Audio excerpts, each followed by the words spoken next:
everybody. Eyes up here.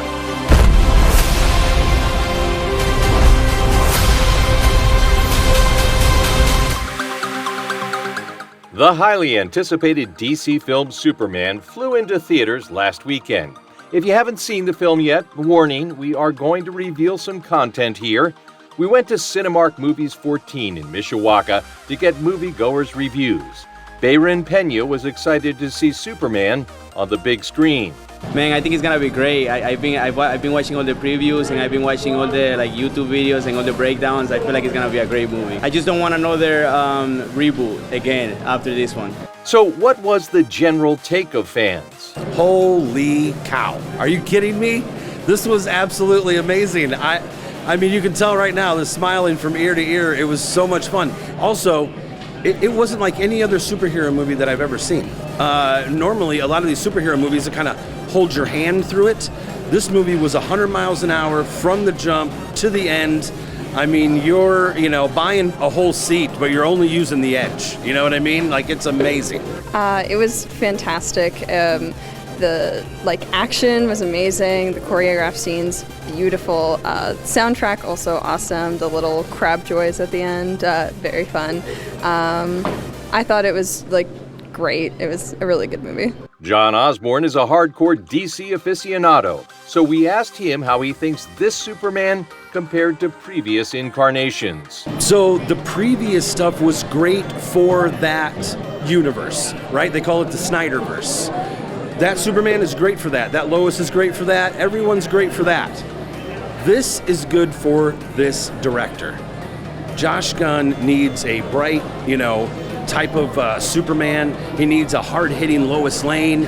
He needs a really harsh Lex Luthor, and he's got that in all those new characters. It doesn't have anything to do with that old stuff. We're bringing in the new, and I am super stoked to see this happen. It is amazing. And his opinion on this ensemble supporting cast? I mean, that's what I'm saying. This movie didn't feel like any other superhero movie. They just throw you into a universe that's already been there.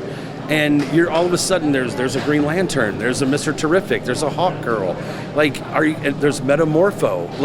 I think only James Gunn can do that. He's the only one that can just create this whole universe, throw you in the middle of it, and just say go. I mean, it is like reading a comic book, but it's on the big screen. It's absolutely amazing, and if you don't get out to see it, you're missing it big time. Then there's the film's biggest scene stealer, Krypto the dog. Krypto, I mean, come on. I mean, if you're not an animal lover, I don't know what you're doing with your life. It's absolutely cool. He's fun, he's a little annoying, and he's a huge help. You got man's best friend helping you fight, and he's got the same powers as you do? That's what you want in a dog, right? There have been attempts to make this film part of a political debate. We asked moviegoers about that. It's so hilarious to me that people try to politicize a Superman movie or a superhero movie. It's so funny. Yes, he's an immigrant since 1938. When he came out in Action Comics #1.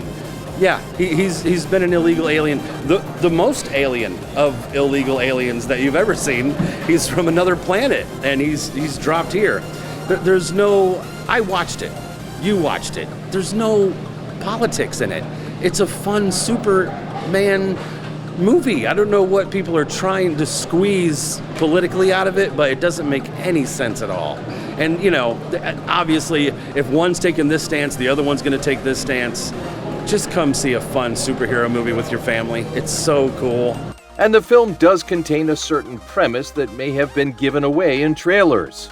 The fact that they're throwing in multiverse stuff in the very first film just shows and goes back to what I was saying before on how James Gunn is ready to throw you in the middle of something and just says, figure it out, we're all going to have fun together. Why not throw in a multiverse at the very beginning? We all know what that is. We've been reading comics, we've been seeing these movies, we know that kind of exists in fantasy. So why not throw it in at the first one? So that way we can have that already. When we move on to the next movie, we don't have to worry about setting that up already. It's already in there and it's already fun, and you don't know Now you don't know what's coming next. It could be any character out of anywhere, out of any DC universe, and that's what's got me excited about this. I feel like, again, only James Gunn could do something like that. During the Hall of Justice scene, a mural of the Justice Society is visible in the background. Okay, so I'm watching the movie, and my wife isn't a huge fan of sitting next to me during these movies because I will elbow her and go, look at that, look at that, look at that. And I saw the big mural in the background of the Justice Society, and I was like, I mean, there's Jay Garrick, the original Flash. You know, there's Our Man. There's, you know, I mean, it was so cool to see all of those. Just them paying homage to the Justice Society of America, and they're supposed to be the Justice Gang. I think that was really funny.